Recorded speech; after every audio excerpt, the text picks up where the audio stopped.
जय जय श्री राधे। नाम उपचार चैनल में एक बार पुनः आप सबका हार्दिक अभिनंदन है।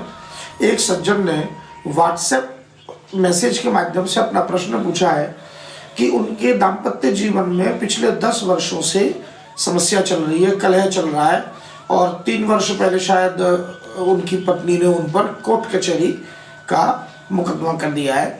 तो ये घर घर की कहानी है, कोई नई बात नहीं है। दाम्पत्य जीवन में कलह होना ये कोई अप्राकृतिक बात थोड़ी है। इस प्रकार की घटना तो घर घर में होती है।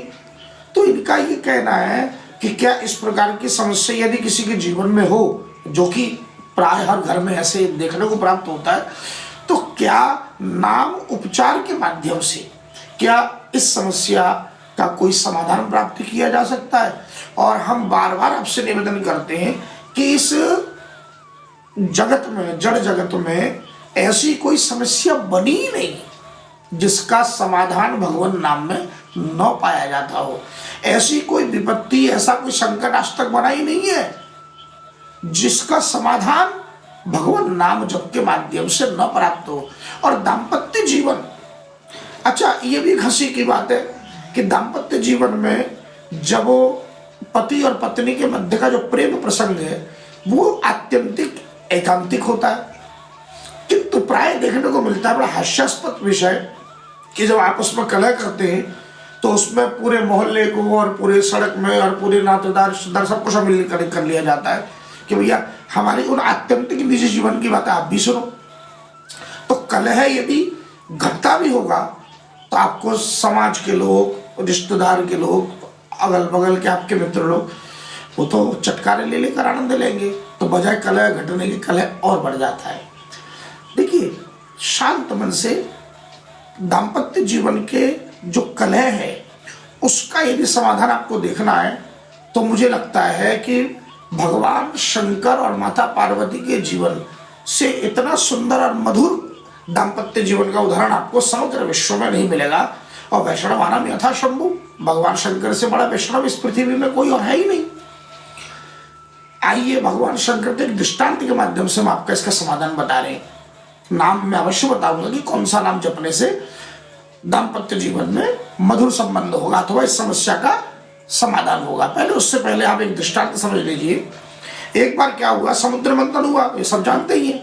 लेकिन समुद्र मंथन एक बार नहीं 2 बार हुआ। प्राय आप सबको यही पता है कि समुद्र मंथन हुआ, 14 रत्न प्रकट हुए और सबसे पहले विष निकला तो भगवान शंकर को बुलाया।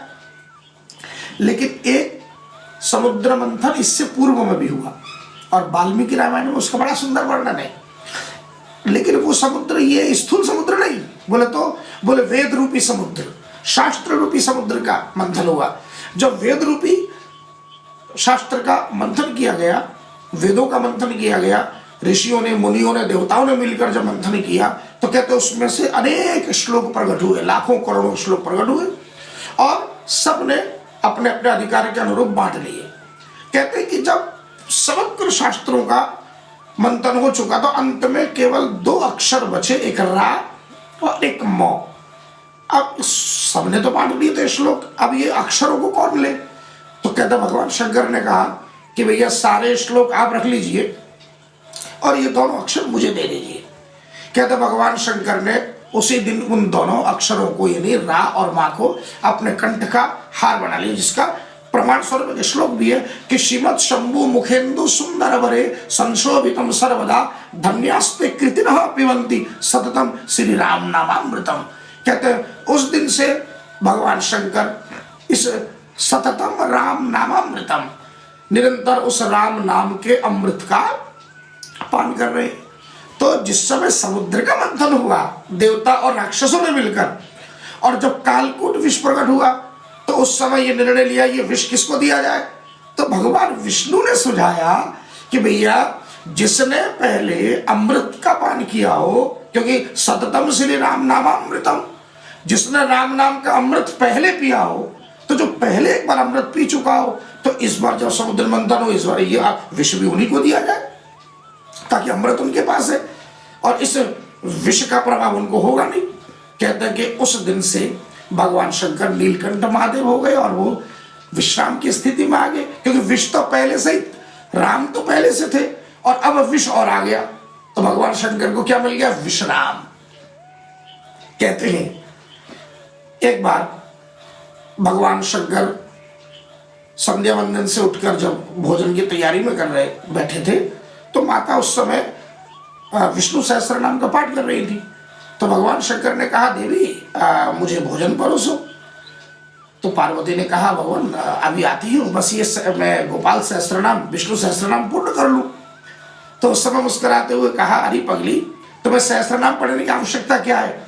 राम रामेति रामेति रमे रामे मनोरमे सहस्त्र नाम तत्तुल्यम राम नाम वरानने।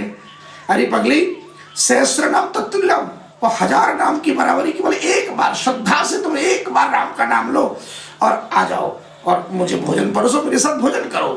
कहते इतना सुनते ही सहस नाम सम सुन शिव बानी जपी जेई पिय संग भवानी। इतना सुनते ही माता पार्वती ने तुरंत पाठ छोड़ दिया और जपी जेई पिय संग भवानी, और अपने पिय के साथ, अपने पति के साथ बड़े प्रेम से केवल एक बार राम नाम लिया और उनके संग भोजन करने बैठ गई। भगवान शंकर इतने प्रसन्न हुए कि हर्ष हे तुहेरी हर ही को और किया भूषण तिय भूषण ती को। उस दिन माता पार्वती के इस अगाध विश्वास पर इतने प्रसन्न हुए कि हर्ष हेतु हरि को, कि माता पार्वती के उस नाम के प्रति अनन्य निष्ठा देखकर समग्र ब्रह्मांड में स्त्रियों में परम शोभनीय परम आभूषण स्वरूपा माता पार्वती को उन्होंने अपने अंग में स्थान दिया। कहते उसी दिन भगवान शंकर अर्धनारीश्वर बन गए, अपने आधे अंग पर पार्वती को स्थापित कर दिया। बहुत से लोगों को पता नहीं होगा अर्धनारीश्वर कब बने थे, इसी प्रसंग में बने थे। तो आपने देखा कि माता पार्वती के नाम के प्रति कितनी दृढ़ निष्ठा है। यदि भगवान नाम में हमारी ऐसी निष्ठा हो जाए तो महाराज हमारे जीवन में चाहे कितना भी बड़ा दुर्गुण का सर्प हमें डसे, हमें वो नाम भगवान बचाते हैं। चिंता की भयंकर अग्नि क्यों ना जलाए, पर नाम भगवान हमें उस अग्नि को शीतल करेगा।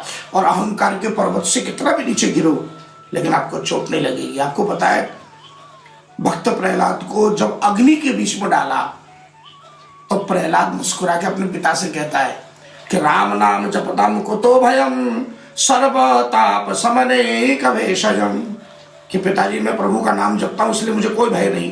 पश्चातात मम गात्र सन्निधौ, हे पिताजी हे तात आप देखो, पश्चातात मम गात्र सन्निधौ पावकोपि सलिलायते धुना। ये पावक भी मुझे जला नहीं रही, अपितु ये पावक भी मुझे जल के समान शीतलवत प्रतीत हो रही है ना।